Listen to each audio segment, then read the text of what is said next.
से हो, आशा है कि आप लोग अच्छे होंगे। आज मैं आप लोगों के समक्ष बिहार इंटरमीडिएट बोर्ड में पूछे जाने वाले मोस्ट वीवीआई ऑब्जेक्टिव क्वेश्चन का सीरीज लेकर आया हूँ। आप लोग इसे एग्ज़ाम से पहले ज़रूर पढ़ कर जाएं। तो चलिए हम स्टार्ट कर। क्वेश्चन है 1μ2 इज इक्वल टू, अर्थात 1μ2 के बराबर होता है। अब जानते हैं कि 1μ2 को हम लोग लिखते हैं μ2/μ1। इसीलिए एक ऑप्शन ए है μ2/μ1, बी है μ1/μ2 और सी है μ2 × μ1 और डी है 1/μ1/μ2। तो होगा इसका आंसर μ2/μ1 यानी ए होगा आंसर। चलिए नेक्स्ट क्वेश्चन की ओर चलते हैं। Image form on retina is, अर्थात रेटिना पर बनने वाला प्रतिबिंब होता है। ऑप्शन ए है रियल एंड इरेक्ट, बी है रियल एंड इन्वर्टेड, सी है वर्चुअल एंड इरेक्ट और डी है वर्चुअल एंड इन्वर्टेड। तो होगा क्या, रियल एंड इन्वर्टेड होगा, इसीलिए बी इसका आंसर होगा। चलिए दूसरे क्वेश्चन की ओर चलते हैं। The magnification power of astronomical telescope is, खगोलीय दूरबीन का आवर्धन क्षमता होता है। ए कहता है FO/FE, बी कहता है -FO/FE और सी कहता है -FE/FO और डी कहता है कि FE/FO। तो इसका सही आंसर बी होगा -FO/FE। चलिए दूसरे क्वेश्चन की ओर चलते हैं। Which of the following is the cause of formation of rainbow? निम्नलिखित में से कौन इंद्रधनुष के निर्माण का कारण होता है? ऑप्शन दिया हुआ है ए स्कैटरिंग, बी दिया हुआ है डिफ्रैक्शन, सी दिया हुआ है डिस्पर्सन और डी दिया हुआ है रिफ्रैक्शन। तो इसका आंसर होगा आपको सी डिस्पर्सन। चलिए अगले प्रश्न की ओर चलते हैं।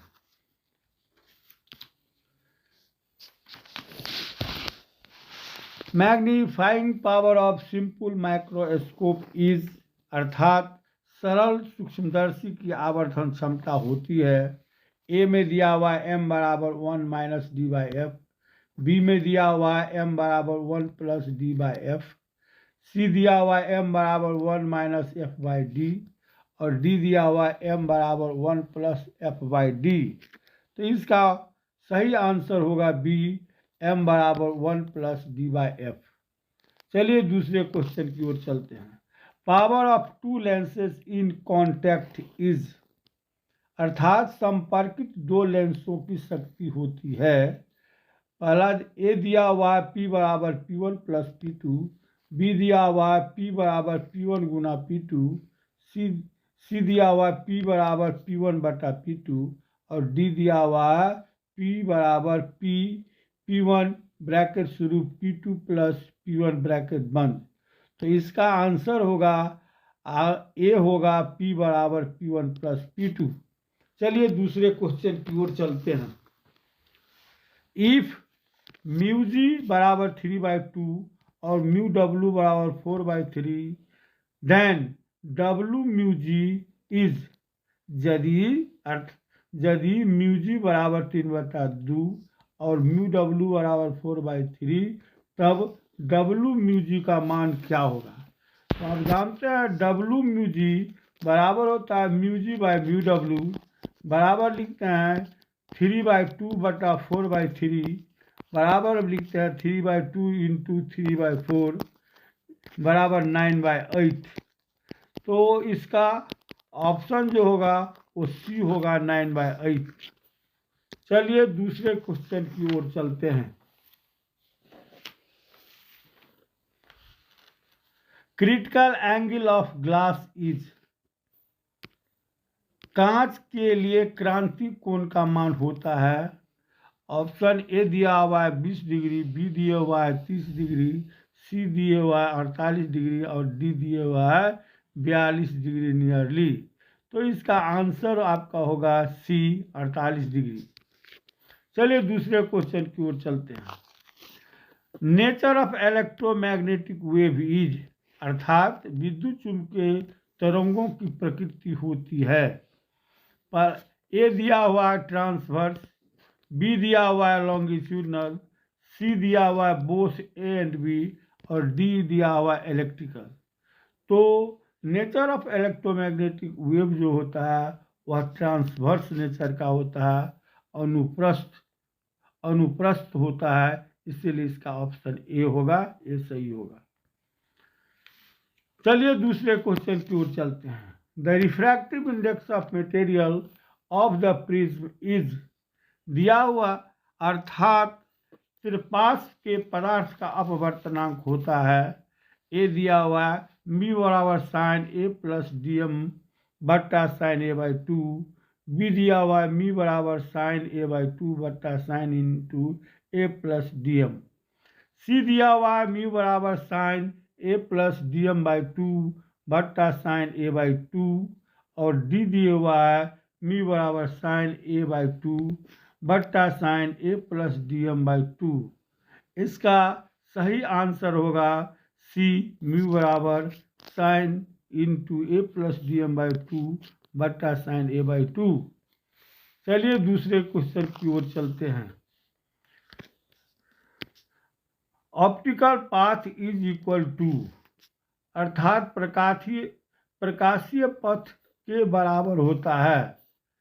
हम जानते हैं कि optical path is equal to the product of refractive index of medium and the actual path length, अर्थात ऑप्शन ए दिया हुआ है रिफ्रैक्टिव इंडेक्स गुना into length of path, B दिया हुआ है रिफ्रैक्टिव इंडेक्स बट्टा लेंथ ऑफ पाथ, सी दिया हुआ है लेंथ ऑफ पाथ और डी दिया हुआ है लेंथ ऑफ पाथ बट्टा रिफ्रैक्टिव इंडेक्स। तो इसका आंसर होगा आपका ए होगा refractive index Guna length of path. चलिए दूसरे क्वेश्चन की ओर चलते हैं।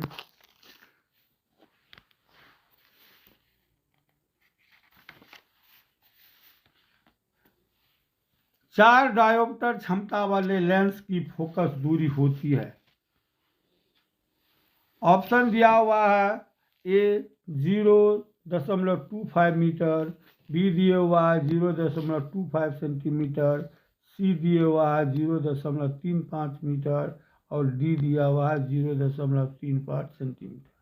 हम जानते हैं पावर ऑफ लेंस P बराबर 1/f होता है, इसीलिए F बराबर हम लोग 1/P कर देते हैं डायोप्टर, और दिया हुआ है 4 डायो तो 1/4 हो गया बराबर 0.25 मीटर, यानी लेंस का फोकल लेंथ जो होगा वह 0.25 मीटर, यानी ऑप्शन ए जो है वो सही है।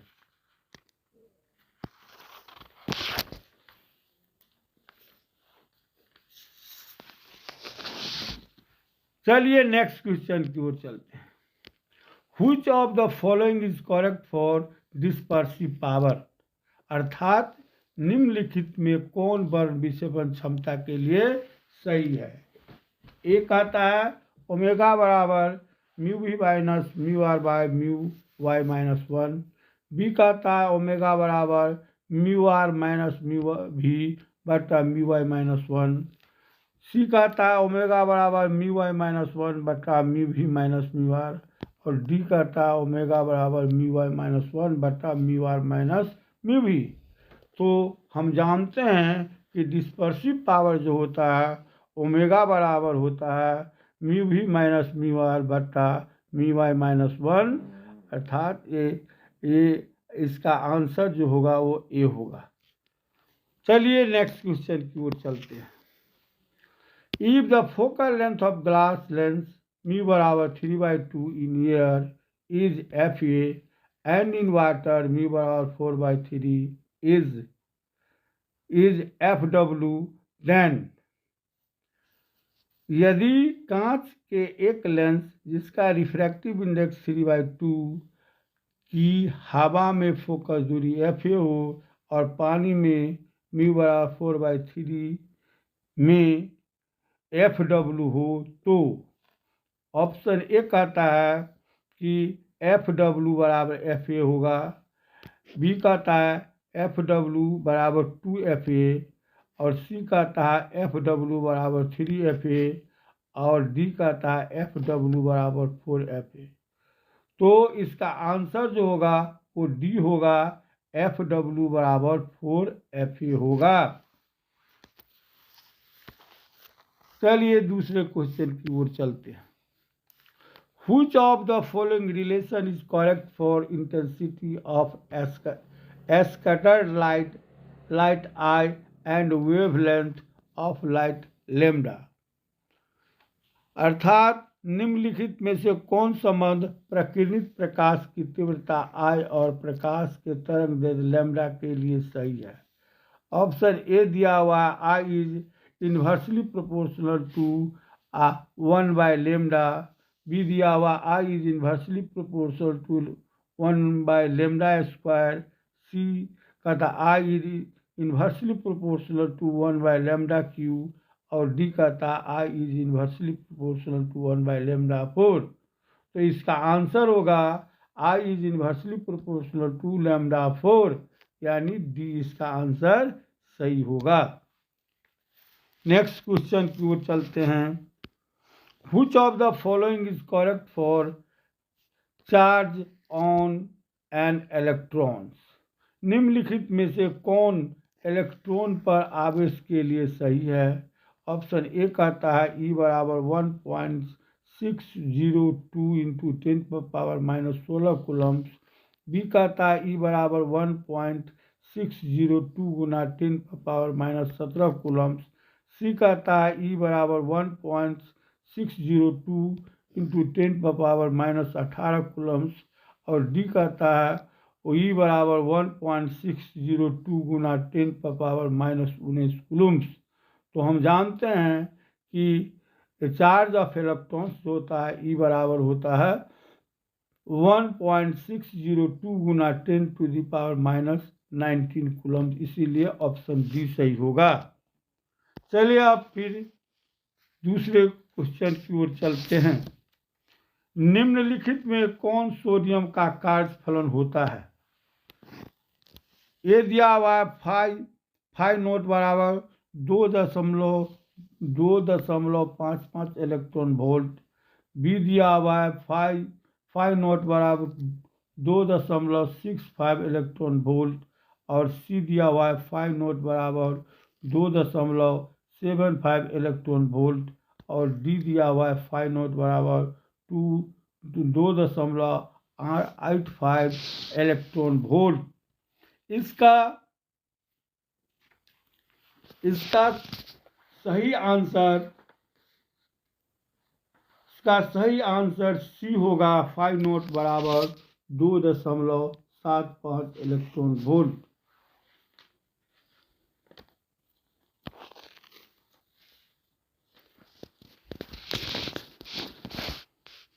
अब अगले क्वेश्चन की ओर चलते हैं।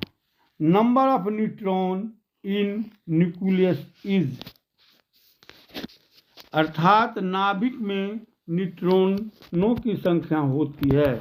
ए दिया हुआ A+Z, बी दिया हुआ A-Z, सी दिया हुआ है Z+A/2 और डी दिया हुआ है Z। तो इसका सही आंसर होगा बी होगा A-Z, इसलिए कि न्यूट्रॉन की संख्या n बराबर होता है मास नंबर घटाओ एटॉमिक नंबर, यानी A-Z, इसलिए इसका उत्तर बी होगा।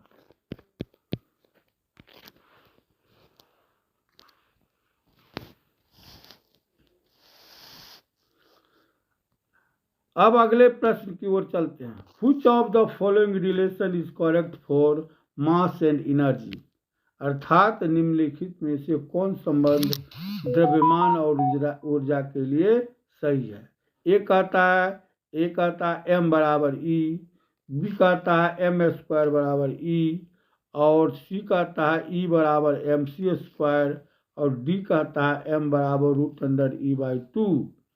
तो मास एनर्जी रिलेशन जो आइंस्टीन का है उसका ये एनर्जी बराबर होता है E बराबर mc², इसीलिए ऑप्शन सी सही होगा।